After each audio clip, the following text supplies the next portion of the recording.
Bag తీసుకోండి.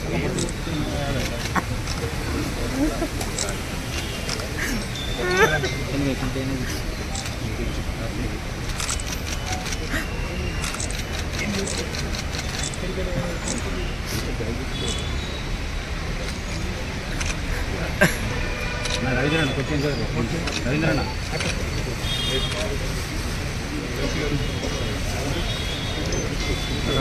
ఇంకా బుద్ధి ఎంత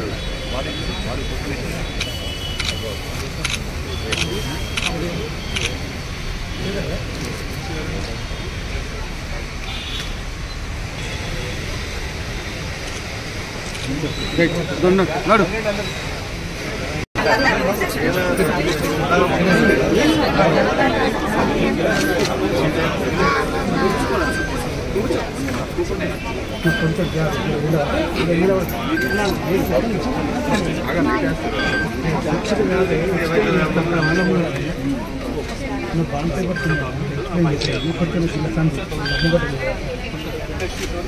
మేడం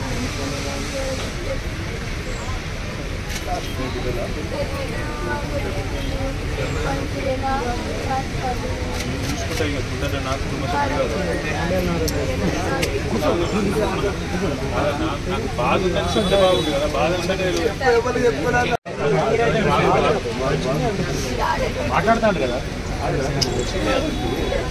బాధ ఉందని తెలిస్తే బాగుంది కదా, బాధ ఉందని చెప్పలేను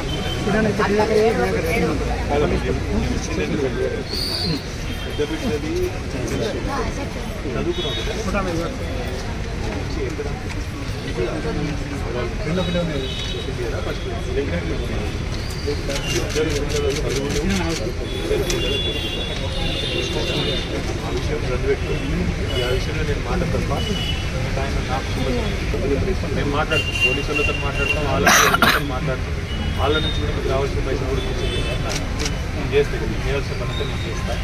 కానీ మాకు సమస్య ఉంటే చెప్పాలి కండి, చెప్పకుండా పుష్పన ఏదో ఏదో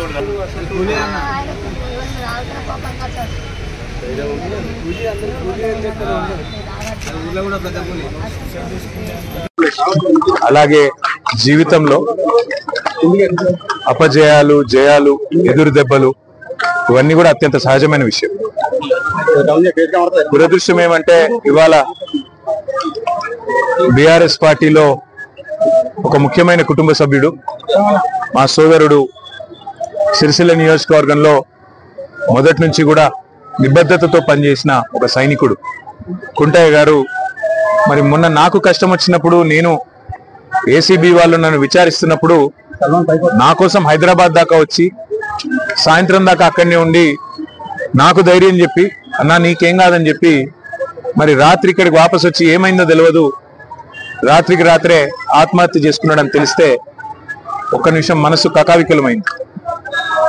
వారి కుటుంబాన్ని ఈరోజు కలిసిన తర్వాత నిజంగా కూడా బయట రాజకీయ నాయకులు అంటే ఏదేదో ఊహించుకుంటారు, కానీ బయటికి ఇంత గంభీరంగా కనబడ్డా లోపల దుఃఖాన్ని దాచుకొని లోపల కష్టాన్ని కూడా అదిం పెట్టుకొని ఒకవైపు ప్రజల కోసం పనిచేస్తూ మరొక వైపు తమ కుటుంబాన్ని కూడా కాపాడుకునే క్రమంలో ఒక ఒత్తిడికి లోనై మా సోదరుడు దురదృష్టవశాత్తు ఆత్మహత్య ప్రయత్నం చేయడం జరిగింది. తెలవంగానే నేను మా మండల పార్టీ అధ్యక్షులు గజబింకర్ రాజన్న గారికి, మా జిల్లా పార్టీ అధ్యక్షులు తోటాగయ్య గారికి ఫోన్ చేసి అర్జెంటుగా అత్యవసరంగా అవసరమైతే హైదరాబాద్ షిఫ్ట్ చేస్తారా, లేకపోతే ఎల్లారెడ్డిపేటలో ఉండే మన అశ్విని హాస్పిటల్ తీసుకుపోయి, ఎందుకంటే అక్కడ పాయిజన్ కేసులు ఎఫెక్టివ్గా ట్రీట్మెంట్ ఇస్తారని తెలుసు, మీరు వెంటనే తీసుకుపోండి అంటే వాళ్ళు కూడా పాపం శాయశక్తుల ప్రయత్నం చేసింది. దురదృష్టవశాత్తు కిడ్నీలు ఫెయిల్ కావడం, దురదృష్టవశాత్తు కుంటయ్య గారిని కాపాడుకోలేకపోవడం జరిగింది. కానీ ఆ కుటుంబానికి అన్ని రకాలుగా ఆ ఇద్దరు పిల్లల చదువులు, వారి పెళ్లిళ్ళు, ఆ ఇద్దరు పిల్లలు, వారితో పాటు వారికి ఉండే ఇతర సమస్యలు అన్నిటినీ కూడా నేను చూసుకుంటానని చెప్పి వారి కుటుంబానికి నేను మాట ఇచ్చిన. ఒక ఎమ్మెల్యే గారు పోతే ఆ కుటుంబానికి ఎట్లా అండగా ఉన్నామో ఈరోజు మా కుంటయ్య గారికి కూడా ఆ కుటుంబానికి కూడా అదే స్థాయిలో పూర్తి స్థాయిలో అండగా ఉంటాం. వారు మాకు ఇచ్చిన వారి సహచర్యం కానీ వారు మాతో పాటు కలిసి గడిపిన సమయం కానీ అదేవిధంగా వారు పార్టీకి చేసిన సేవలు కానీ అవన్నీ దృష్టిలో పెట్టుకుని ఆ కుటుంబానికి మొత్తం బీఆర్ఎస్ పార్టీ జిల్లా నాయకత్వం మొత్తం అండగా ఉంటుంది. పూర్తి స్థాయిలో ఆ కుటుంబాన్ని ఆదుకుంటాం, పూర్తి స్థాయిలో ఆ కుటుంబాన్ని కాపాడుకుంటామని చెప్పి తెలియజేస్తూ అధికారులను కూడా నేను కోరుతా ఉన్నాను. ఇవాళ పోలీస్ స్టేషన్లు సెటిల్మెంట్లు అడ్డాలుగా మారిపోయినాయి. పోలీసులు అదేవిధంగా ఇతర అధికారులు ఒకటే పని పెట్టుకున్నారు. కాంగ్రెస్ నాయకులు ఏం చెప్తే అది చేయాలా అన్నట్టుగా విచ్చలవిడితనం ప్రదర్శిస్తా ఉన్నారు. ఇది మంచిది కాదు. రాజకీయాల్లో గెలుస్తాము ఓడతాము, మేము కూడా 10 ఏళ్ళ అధికారంలో ఉన్నాం.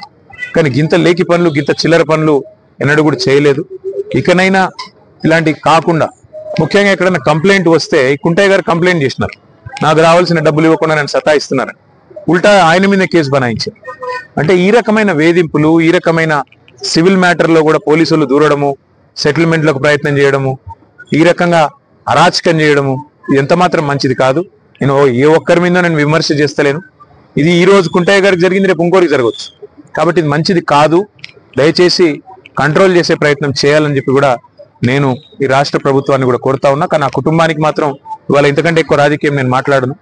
ఆ కుటుంబానికి పూర్తి స్థాయిలో మేము అండగా ఉంటాం, ఆ కుటుంబాన్ని కాపాడుకుంటాం, ఆ కుటుంబానికి పూర్తిగా మరి మనోధైర్యాన్ని ఆ భగవంతుడు ఈ ఆపత్ సమయంలో ప్రసాదించాలని కోరుకుంటూ అన్ని కార్యక్రమాలు పూర్తయ్యేదాకా మా మొత్తం పార్టీ అంతా కూడా వారి వెంబడ ఉంటుంది. పెద్ద కర్మ జరిగేదాకా కూడా మొత్తం ఉండి మేమే చూసుకుంటామని చెప్పి కూడా తెలియజేస్తూ మరి వారి ఆత్మకు శాంతి చేకూరాలని మనస్ఫూర్తిగా భగవంతుని ప్రార్థిస్తాం. అయితే కోర్టుకు కూడా పోతాము, అవసరమైతే ఉన్నతాధికారుల దృష్టికి కూడా తీసుకొని పోయి తప్పకుండా ఈ విషయంలో పోరాటాన్ని మాత్రం కొనసాగిస్తాం. కుంటయ్య గారికి ఏ విషయంలో అయితే ఆయనకు అంత క్షోభ కలిగిందో ఆ విషయంలో న్యాయం జరిగేదాకా ఆ కుటుంబాన్ని కూడా మేము